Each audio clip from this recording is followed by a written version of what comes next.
Meet a whole new liner. You can share your thoughts on the United States Plaintiff Appellee versus Luis Torribio, Defendant Appellant. Rodriguez and Del Rosario, for Appellant. Attorney General Villamor, for Appellee. Carson, J. The evidence of record fully sustains the findings of the trial court that the appellant slaughtered or caused to be slaughtered for human consumption, the Carabaos described in the information, without a permit from the municipal treasurer of the municipality wherein it was slaughtered, in violation of the provisions of Sections 30 and 33 of Act No. 1147, an act regulating the registration, branding, and slaughter of large cattle. It appears that in the town of Carmen, in the province of Bohol, wherein the animal was slaughtered, there is no municipal slaughterhouse, and counsel for appellant contends that under such circumstances the provisions of Act No. 1147 do not prohibit nor penalize the slaughter of large cattle without a permit of the municipal treasurer. Sections 30, 31, 32, and 33 of the Act are as follows. SEC 30. No large cattle shall be slaughtered or killed for food at the municipal slaughterhouse except upon permit secured from the municipal treasurer. Before issuing the permit for the slaughter of large cattle for human consumption, the municipal treasurer shall require for branded cattle the production of the original certificate of ownership and certificates of transfer showing title in the person applying for the permit, and for unbranded cattle such evidence as may satisfy said treasurer as to the ownership of the animals for which permit to slaughter has been requested. SEC 31.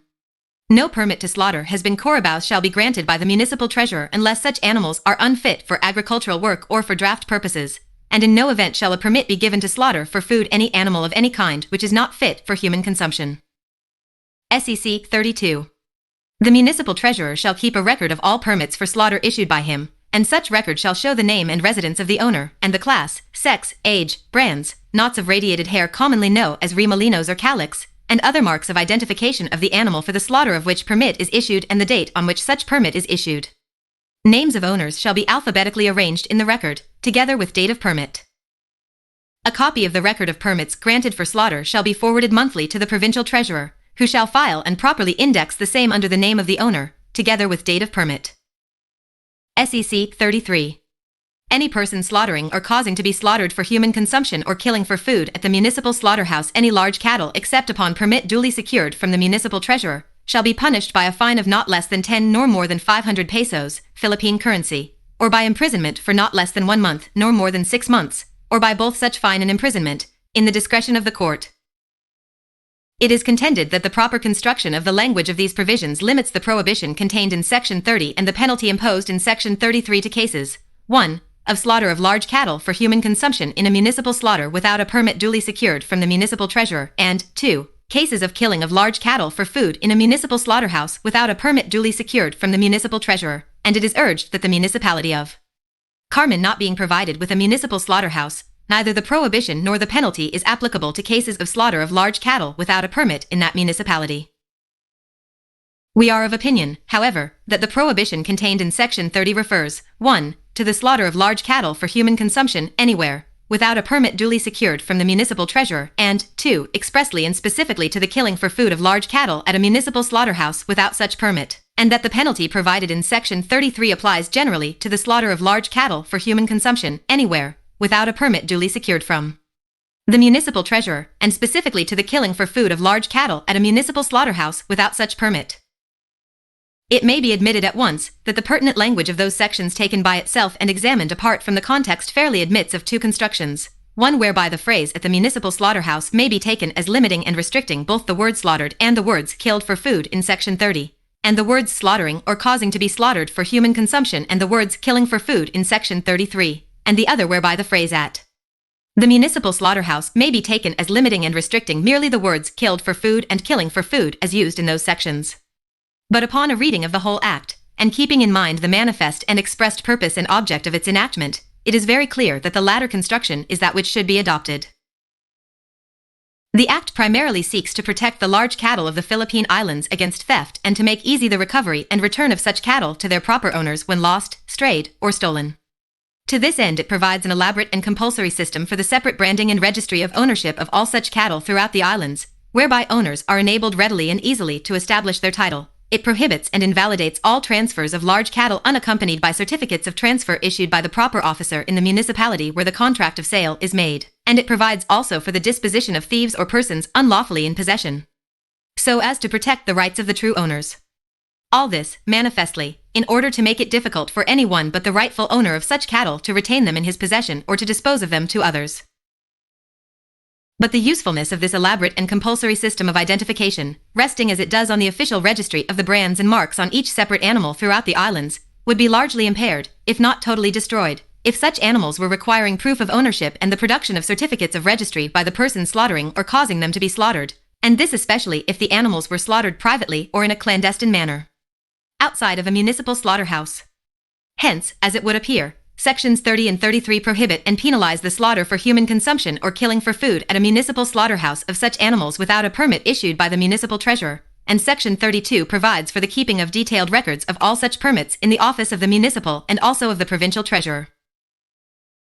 If, however, the construction be placed on these sections which is contended for by the appellant, it will readily be seen that all these carefully worked out provisions for the registry and record of the brands and marks of identification of all large cattle in the islands would prove in large part abortion, since thieves and persons unlawfully in possession of such cattle, and naturally would, evade the provisions of the law by slaughtering them outside of municipal slaughterhouses, and thus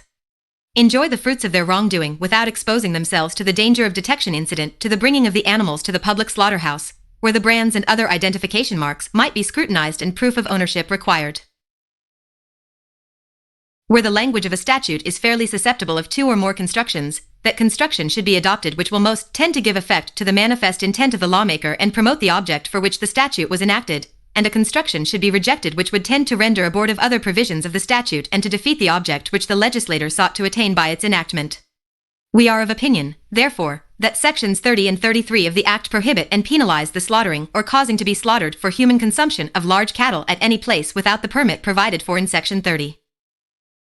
It is not essential that an explanation be found for the express prohibition in these sections of the killing for food at a municipal slaughterhouse of such animals, despite the fact that this prohibition is clearly included in the general prohibition of the slaughter of such animals for human consumption anywhere. But it is not improbable that the requirement for the issue of a permit in such cases was expressly and specifically mentioned out of superabundance of precaution, and to avoid all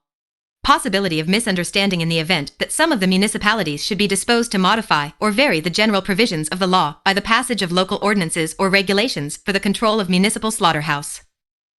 Similar reasoning applied to the specific provisions of Section 31 of the Act leads to the same conclusion. One of the secondary purposes of the law, as set out in that section, is to prevent the slaughter for food of Carabaos fit for agricultural and draft purposes, and of all animals unfit for human consumption. A construction which would limit the prohibitions and penalties prescribed in the statute to the killing of such animals in municipal slaughterhouses, leaving unprohibited and unpenalized their slaughter outside of such establishments, so manifestly tends to defeat the purpose and object of the legislator, that unless imperatively demanded by the language of the statute it should be rejected, and, as we have already indicated, the language of the statute is clearly susceptible of the construction which we have placed upon it, which tends to make effective the provisions of this as well as all the other sections of the Act. It appears that the defendant did in fact apply for a permit to slaughter his carabao, and that it was denied him on the ground that the animal was not unfit for agricultural work or for draft purposes. Counsel for appellant contends that the statute, in so far as it undertakes to penalize the slaughter of carabaos for human consumption as food, without first obtaining a permit which cannot be procured in the event that the animal is not unfit for agricultural work or draft purposes, is unconstitutional and in violation of the terms of Section 5 of the Philippine Bill, Act of Congress, July 1, 1902, which provides that no law shall be enacted which shall deprive any person of life, liberty, or property without due process of law. It is not quite clear from the argument of counsel whether his contention is that this provision of the statute constitutes a taking of property for public use in the exercise of the right of eminent domain without providing for the compensation of the owners, or that it is an undue and unauthorized exercise of the police power of the state. But whatever may be the basis of his contention, we are of opinion, appropriating, with necessary modifications understood, the language of that great jurist, Chief Justice Shaw, in the case of Commander vs. Tewksbury, 11 Met. 55, where the question involved was the constitutionality of a statute prohibiting and penalizing the taking or carrying away by any person, including the owner, of any stones, gravel, or sand, from any of the beaches in the town of Chisea, that the law in question is not a taking of the property for public use, within the meaning of the Constitution, but is a just and legitimate exercise of the power of the legislature to regulate and restrain such particular use of the property as would be inconsistent with or injurious to the rights of the public. All property is acquired and held under the tacit condition that it shall not be so used as to injure the equal rights of others or greatly impair the public rights and interest of the community. It may be conceded that the beneficial use and exclusive enjoyment of the property of all Carabao owners in these islands is to a greater or less degree interfered with by the provisions of the statute, and that, without inquiring what quantum of interest thus passes from the owners of such cattle, it is an interest the deprivation of which detracts from their right and authority, and in some degree interferes with their exclusive possession and control of their property, so that if the regulations in question were enacted for purely private purpose, the statute, insofar as these regulations are concerned, would be a violation of the provisions of the Philippine Bill relied on by appellant. But we are satisfied that it is not such a taking, such an interference with the right and title of the owners, as is involved in the exercise by the state of the right of eminent domain, so as to entitle these owners to compensation, and that it is no more than a just restraint of an injurious private use of the property, which the legislature had authority to impose. In the case of Commander v. Alger, 7 Cush, 53-84, wherein the doctrine laid down in Commander v. Tewksbury, Supra, was reviewed and affirmed, the same eminent jurist who wrote the former opinion, in distinguishing the exercise of the right of eminent domain from the exercise of the sovereign police powers of the state, said, "We think it is settled principle, growing out of the nature of well-ordered civil society, that every holder of property, however absolute and unqualified may be his title, holds it under the implied liability that his use of it may be so regulated that it shall not be injurious to the equal enjoyment of others having an equal right to the enjoyment of their property, nor injurious to the rights of the community. Rights of property, like all other social and conventional rights, are subject to such reasonable limitations in their enjoyment as shall prevent them from being injurious, and to such reasonable restraint and regulations established by law as the legislature, under the governing and controlling power vested in them by the Constitution, may think necessary and expedient. This is very different from the right of eminent domain, the right of a government to take and appropriate private property to public use, whenever the public exigency requires it, which can be done only on condition of providing a reasonable compensation therefor. The power we allude to is rather the police power, the power vested in the legislature by the Constitution, to make, ordain, and establish all manner of wholesome and reasonable laws, statutes, and ordinances either with penalties or without, not repugnant to the Constitution, as they shall judge to be for the good and welfare of the Commonwealth, and of the subjects of the same. It is much easier to perceive and realize the existence and sources of this power than to mark its boundaries or prescribe limits to its exercise. Applying these principles, we are opinion that the restraint placed by the law on the slaughter for human consumption of Carabaos fit for agricultural work and draft purpose is not an appropriation of property interests to a public use, and is not, therefore, within the principle of the exercise by the state of the right of eminent domain. It is fact a mere restriction or limitation upon a private use, which the legislature deemed to be detrimental to the public welfare. And we think that an examination of the general provisions of the statute in relation to the public interest which it seeks to safeguard and the public necessities for which it provides, leaves no room for doubt that the limitations and restraints imposed upon the exercise of rights of ownership by the particular provisions of the statute under consideration were imposed not for private purposes but, strictly, in the promotion of the general welfare and the public interest in the exercise of the sovereign police power which every state possesses for the general public welfare and which reaches to every species of property within the Commonwealth. For several years prior to the enactment of the statute, a virulent, contagious, or infectious disease had threatened the total extinction of Carabaos in these islands, in many sections sweeping away 70, 80, and in some cases as much as 90 and even 100% of these animals. Agriculture being the principal occupation of the people, and the Carabao being the work animal almost exclusively in use in the fields as well as for draft purposes, the ravages of the disease with which they were infected struck an almost vital blow at the material welfare of the country. Large areas of productive land lay waste for years, and the production of rice, the staple food of the inhabitants of the islands, fell off to such an extent that the impoverished people were compelled to spend many millions of pesos in its importation, notwithstanding the fact that with sufficient work animals to cultivate the fields, the arable rice lands of the country could easily be made to produce a supply more than sufficient for its own needs. The drain upon the resources of the islands was such that famine soon began to make itself felt, hope sank in the breast of the people, and in many provinces the energies of the breadwinners seemed to be paralyzed by the apparently hopeless struggle for existence with which they were confronted. To meet these conditions, large sums of money were expended by the government in relieving the immediate needs of the starving people. $3 million were voted by the Congress of the United States as a relief or famine fund. Public works were undertaken to furnish employment in the provinces where the need was most pressing, and every effort made to alleviate the suffering incident to the widespread failure of the crops throughout the islands, due in large measure to the lack of animals fit for agricultural work and draft purposes. Such measures, however, could only temporarily relieve the situation, because in an agricultural community material progress and permanent prosperity could hardly be hoped for in the absence of the work animals upon which such a community must necessarily rely for the cultivation of the fields and the transportation of the products of the fields to market. Accordingly, efforts were made by the government to increase the supply of these animals by importation, but, as appears from the official reports on the subject, hope for the future depended largely on the conservation of those animals which had been spared from the ravages of the diseased, and their redistribution throughout the islands where the need for them was greatest. At large expense, the services of experts were employed, with a view to the discovery and applications of preventive and curative remedies, and it is hoped that these measures have proved in some degree successful in protecting the present inadequate supply of large cattle, and that the gradual increase and redistribution of these animals throughout the archipelago, in response to the operation of the laws of supply and demand, will ultimately result in practically relieving those sections which suffered most by the loss of their work animals. As was to be expected under such conditions, the price of Carabaos rapidly increased from the 3 to 5-fold or more, and it may fairly be presumed that even if the conservative measures now adopted prove entirely successful, the scant supply will keep the price of these animals at a high figure until the natural increase shall have more nearly equalized the supply to the demand. Coincident with, and probably intimately connected with this sudden rise in the price of cattle, the crime of cattle stealing became extremely prevalent throughout the islands, necessitating the enactment of a special law penalizing with the severest penalties the theft of Carabaos and other personal property by roving bands. And it must be assumed from the legislative authority found that the general welfare of the islands necessitated the enactment of special and somewhat burdensome provisions for the branding and registration of large cattle, and supervision and restriction of their slaughter for food.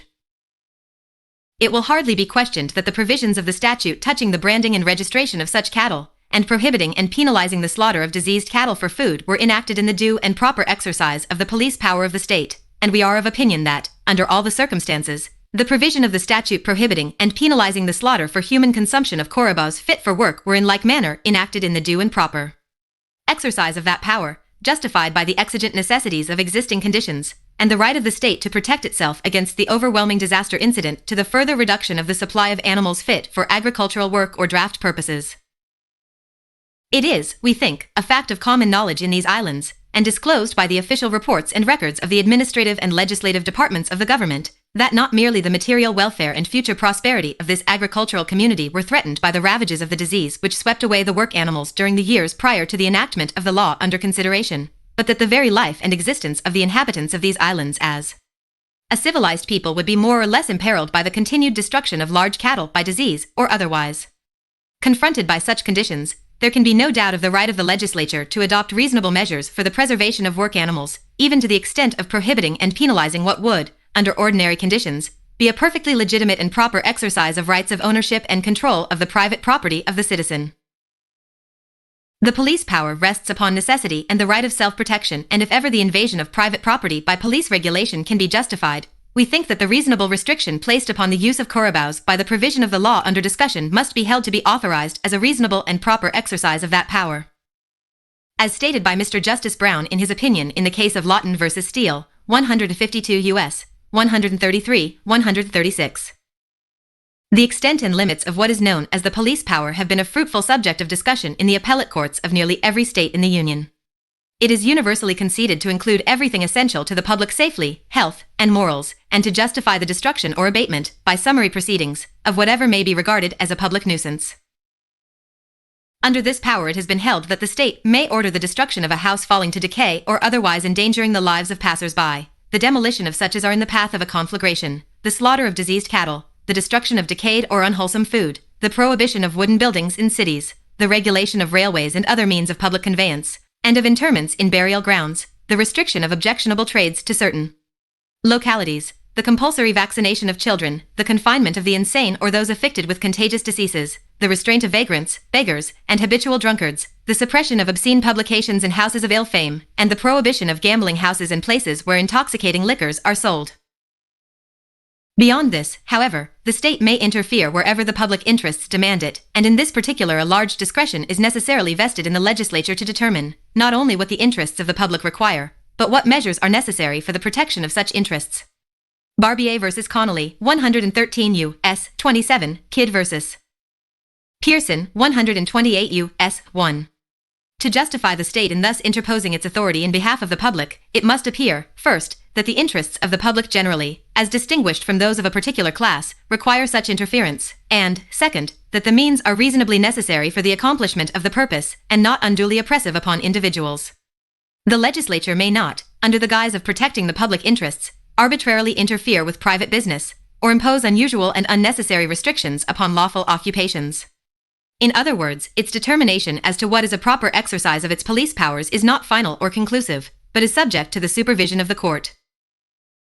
From what has been said, we think it is clear that the enactment of the provisions of the statute under consideration was required by the interests of the public generally, as distinguished from those of a particular class, and that the prohibition of the slaughter of Carabaos for human consumption, so long as these animals are fit for agricultural work or draft purposes, was a reasonably necessary limitation on private ownership, to protect the community from the loss of the services of